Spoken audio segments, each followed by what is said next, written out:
Hello everyone, कैसे हैं आप लोग। तो आज के इस वीडियो में हम देखने जा रहे हैं किंग वर्सेस गोरिल्ला। तो गाइस देखते हैं मेरी वीडियो को। है तब इसकी शक्तियों को संभालने की ताकत पूरे गॉडजिला को लगभग मार ही दिया था। पर जब गॉडजिला अपने बर्निंग स्टेट में आता है तब इसकी शक्तियों को संभालने की ताकत किसी में नहीं होती। अब चाहे सामने किंग गिडोरा हो या फिर कॉन्ग हो, पर क्या गॉडजिला में इतनी शक्तियां हैं जो अपने यूनिवर्स से अलग किसी दूसरे यूनिवर्स में भी इसे किंग ऑफ द मॉन्स्टर कहलाने का लायक बनाता हो? क्या गॉडजिला दूसरे यूनिवर्स के भी सबसे शक्तिशाली जीव को हरा सकता है, या गॉडजिला सिर्फ मॉन्स्टरवर्स का ही किंग है? हम बात कर रहे हैं मॉन्स्टरवर्स से अलग मार्वल सिनेमैटिक यूनिवर्स की, जहाँ कई ऐसे शक्तिशाली जीव हैं जिसके तले पूरा गगन झुक जाता है। और उन्हीं शक्तिशाली जीवों में से एक है ओडिन पुत्र थॉर, या जिसे आप तूफान का देवता कह सकते हैं। क्या थॉर की शक्तियाँ काफी है मॉन्स्टर किंग गॉडजिला को रोकने के लिए, या गॉडजिला की न्यूक्लियर गर्मी से थॉर जलकर तबाह हो जाएगा? तो वीडियो में आगे बढ़ने से पहले वीडियो को जरूर लाइक कर दें। Google Workspace with Gemini offers AI that generates high-quality images in a variety of styles. Video को जरूर लाइक कर दें। सबसे पहले बात करें थॉर की, तो ये ओडिन और फ्रीगा की संतान है तथा पूरे एसगार्ड सहित अवेंजर टीम के सबसे शक्तिशाली कैरेक्टर्स में से एक है, क्योंकि थॉर ने न सिर्फ आयरन मैन को, बल्कि चाहे वो लोकी हो या हरा दैत्य हल्क, इसने सभी को धूल चटाया है।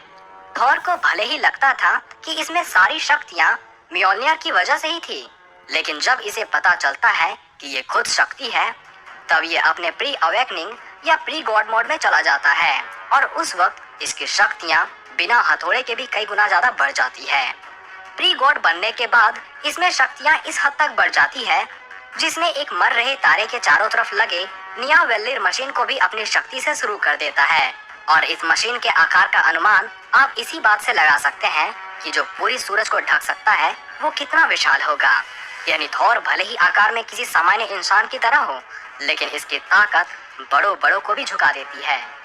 एंड गेम में दिख चुका थॉर में भी इतनी ताकत होती है जो थैनोस के कई हमलों की वजह से लगभग मूर्छित होने के बावजूद भी वो थैनोस द्वारा स्टॉर्म ब्रेकर से किए हमले को भी काफी देरी तक रोक लेता है। जबकि थॉर जमीन में लेटा हुआ था और थैनोस खड़ा होकर उस पर अपनी पूरी ताकत झोंक देता है, लेकिन थॉर थैनोस को उसके मकसद में कामयाब नहीं होने देता। वैसे इस अवस्था में भी थॉर अपनी पूरी ताकत से नहीं लड़ पा रहा था, क्योंकि उसके अंदर छिपा गम उसे कमजोर बना देती है। खैर, ताकत के अलावा इसके ड्यूरेबिलिटी की बात कर ले तो थॉर जब रेनबो ब्रिज के मध्य में खड़ा होता है तब उस ब्रिज में हुए धमाके से भी थॉर को एक खरोच भी नहीं आती। थैनोस जब अपने पावर स्टोन से थॉर के सिर पर हमला करता है तब भी पावर स्टोन थॉर को मार नहीं पाती। इस पर आयरन मैन ने भी शक्तिशाली अटैक किया है। हल्क ने भी इसे जब चाहे धोया है, उसके बावजूद भी इसके चेहरे पर हंसी ही रहती है। यहाँ तक कि जब हल्क थॉर के हेलमेट को तोड़ते हुए उसके सिर पर पूरी ताकत से हमला करता है तब भी थॉर इस हमले पर उतना ध्यान नहीं देता, और अंत में बिना किसी हथियार के ही वो हल्क को अपनी ताकत का परिचय करवाता है। यहाँ तक कि अल्ट्रॉन भी इस पर कई हमले करता है, तब भी थॉर को कुछ नहीं होता। पर इसकी असल ड्यूरेबिलिटी का अनुमान आप ऐसे लगा सकते हैं कि इसने एक न्यूट्रॉन स्टार की गर्मी को भी कुछ मिनट के लिए सहा है। हथियार पास होने पर थॉर से जीत पाना लगभग सभी जीवों के लिए मुश्किल हो जाता है। यही वजह है कि इसने थैनोस के इन्फिनिटी स्टोन के पावर को काटते हुए अपनी कुल्हाड़ी से थैनोस की छाती को लगभग चीर देता है। यहाँ तक कि इसकी स्टॉर्म ब्रेकर के सहारे ये थैनोस के गर्दन को पल भर में उड़ा देता है। कुल्हाड़ी के अलावा इसकी सुपर पावर है बिजली, जिसके ताकत से कई लिवाइथन सेना मिट्टी में मिल जाते हैं। इसी की बिजली से आयरन मैन का सूट पूरी तरह से चार्ज हो जाता है, और थॉर की ही बिजली से वाइब्रेनियम का बना अल्ट्रॉन भी पिघलने लगता है। जब ये अपनी बहन हेला पर बिजली से अटैक करता है तब वो भी सदमे में चली जाती है, और इसी की बिजली से थैनोस के कई सैनिक भी मारे जाते हैं। इसके अलावा थॉर कहीं भी उड़कर आ जा सकता है, वो भी लगभग बिजली के रफ्तार से। इसकी एजिलिटी बेहद ही कमाल की मानी जाती है, इसलिए ये कई हमलों से खुद को डॉज करके बचा सकता है। इसकी म्योल्नियर मंत्रों से बनी हुई है, इसलिए इस हथौड़े को सिर्फ वर्दी पर्सन ही उठा सकते हैं। वहीं बात करें मॉन्स्टर किंग गॉडजिला की, तो इसका नाम लेते ही सभी को इसके एटॉमिक ब्रेथ या न्यूक्लियर बीम या रेडियो एक्टिव एटॉमिक रे की याद आती है, क्योंकि यही अटैक इसका सिग्नेचर अटैक है। गॉडजिला की डॉर्सल प्लेट जब हमला करने से पहले चमकने लगती है, तब उसके बाद गॉडजिला के मुंह से निकलने वाली गर्मी सूरज के गर्मी को भी पीछे छोड़ देती है। यहाँ तक कि गर्म होने के साथ साथ इसका हमला इतना जोरदार होता है जिससे चीजें कई किलोमीटर दूर जा गिरती है। इस खतरनाक हमले का ताकत तो इस हद तक होता है जिससे धरती पर कई किलोमीटर गहरा गड्ढा बन जाता है। ऊपर से इसमें रेडिएशन इतनी अधिक होती है जिसकी मात्रा हवा से ही इंसान भीतर से गलकर मारा जाता है। गॉडजिला अपनी ताकत और एटॉमिक ब्रीथ को तब और भी बढ़ा सकता है जब यह धरती के रेडिएशन, एटॉमिक बॉम्ब के एक्सप्लोजन या लाइफ एनर्जी को एब्जॉर्ब करता है। यहाँ तक कि पूरी ताकत मिलने पर यह अपने बर्निंग स्टेट में चला जाता है और तब इसके न्यूक्लियर पल्स के हमले को रोक पाना भी नामुमकिन हो जाता है। इसकी जलती शरीर से आसपास की इमारतें और लोहे भी पिघलने लगते हैं। यहाँ तक कि इसके न्यूक्लियर पल्स से किंग गिदोरा पूरी तरह से कमजोर हो चुका था, लेकिन बर्निंग स्टेट में गॉडजिला में इतनी ताकत आ जाती है जिसके मात्र कदम पड़ने से ही किंग गिदोरा वहीं मारा जाता है। इसकी नॉर्मल एटॉमिक ब्रीथ ही इतनी खतरनाक होती है जिससे म्यूटो भी खुद को संभाल नहीं पाता। लेकिन इन सभी स्पेशल पावर्स के अलावे फिजिकली भी ये इतना शक्तिशाली होता है जो अपने से भी बड़े और भारी जीवों को मार सके। वैसे तो ये 120 मीटर ऊंचा और लगभग लाख टन भारी है, पर फिर भी ये अपने से विशाल और भारी किंग गिदोरा को भी हैंड टू हैंड कॉम्बैट में हरा चुका है।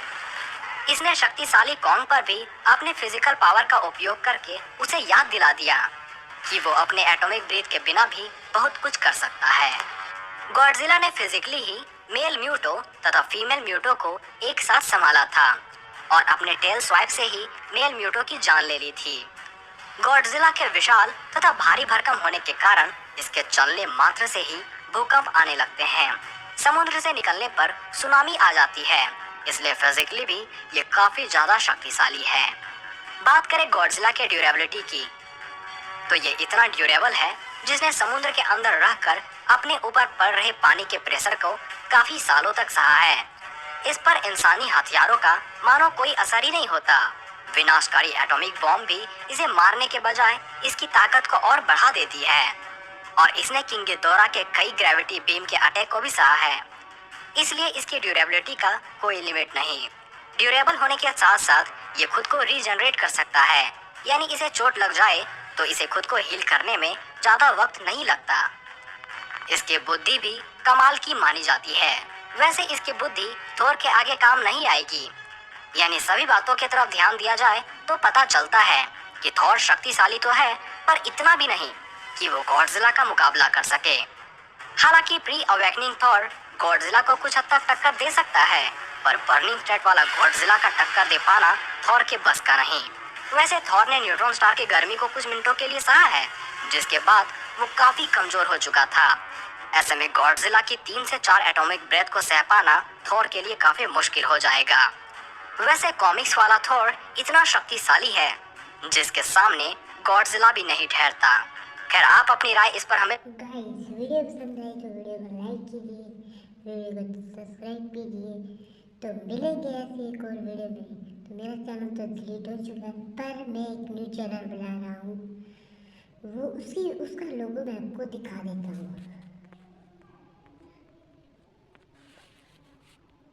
ये है उसका लोगो। गाइस कैसा लगा आपको लोगो? ये है उस चैनल का लोगो।